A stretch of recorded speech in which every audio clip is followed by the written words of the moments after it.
we have sent down the Arabic Quran. How are you going to understand this? Allah is telling us not only for us to understand the Arabic language, but on the other hand, He's telling us, you as Muslims, as people, you need to have a lingua franca. What is the meaning of lingua franca? A language that can unite you. It's very sad, subhanAllah. Very sad. We as Africans and Asians, we lived under colonial hegemony, colonial supremacy for many, many years. And you know what? When they left our countries, they left their languages there. We have the Anglophones and the Francophone countries.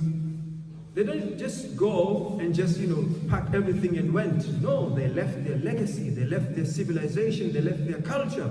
Today, if you go to the remote villages of Africa, you will see people, they speak French and English. Why? Because they want their culture to reside, to stay there. And when the language stays, what does it mean? When the language stays, not only the vocabularies and the words, no. When the language stays, means the lifestyle will always remain. So you will think like a Frenchman, you will dress like a Frenchman, you will speak like an Englishman. You're going to start, wearing the bow tie and the suits and the jeans and everything. Yes, because language is a part of a big, broad civilization. So that's why they don't want the languages to go. It is very sad today. You see, actually, very recently, we've had just 2-3 years ago, the military coups which are taking place in our West African countries. Burkina Faso, Mali, Guinea-Bissau, Ivory Coast, Ivory Coast, and more recent is Niger. And people are surprised, why these things are happening now? Yes, we have to sound political. Quran is politicizing us. Because people are sick and tired of the French domination, the French hegemony. You think France and America, they care about democracy in Niger and Chad and Ivory Coast and Mali? They don't. All they care is their interests. They care about the resources. They care about the minerals.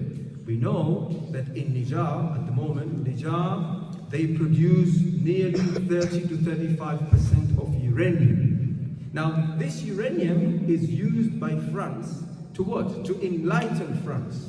France used the energy from Niger, while Niger is the third or the second poorest country in the world. Look at that. Look at that kind of exploitation. Had these brothers had their own language, their own culture, because if you have a language, you will teach people in their own vernacular, their own national language. If you go to Pakistan, go to India, we want people to study in their language. If you go to Africa, here in Spain, in Germany, in Italy, go with your English. Do you think they will teach you in your English? No. Go to Belgium. They will tell you you have to learn our language. If you want to be part of us, you have to learn our civilization, because they know the importance of language.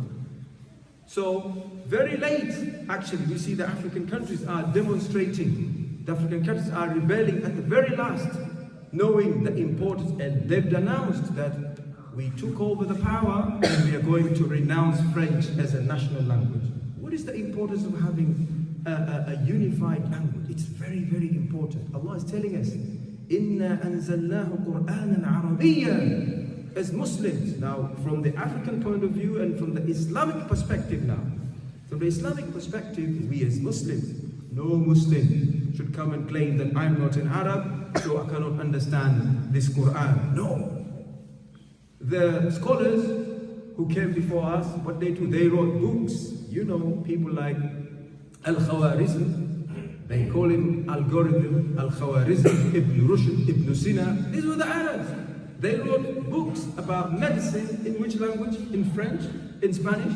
They wrote it in Arabic, in their mother tongue.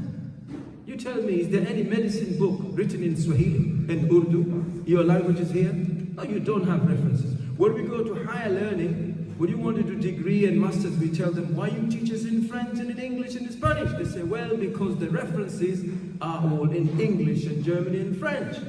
We ask, where are these PhD holders? Where are these professors? What are they doing? Why can't they translate this medicine, these fields into our vernaculars, our national languages, and then we should be able to teach a farmer in the village, a local person there, so that they could develop these countries. Because part of the sanction, part of the, when they give when they give help to these countries, they say, do not teach in your language. Did you realize this? when the France actually left the Francophone countries, he made the country, they made to sign the treaty that you guys, you will continue to use my language. Because they know how important it is. So as Muslims, we learn from Surah Yusuf, protect and preserve your identity and your culture. It could be Urdu, it could be Swahili, it could be, I don't know, Shona, Ndebele, it could be whatever language. Allah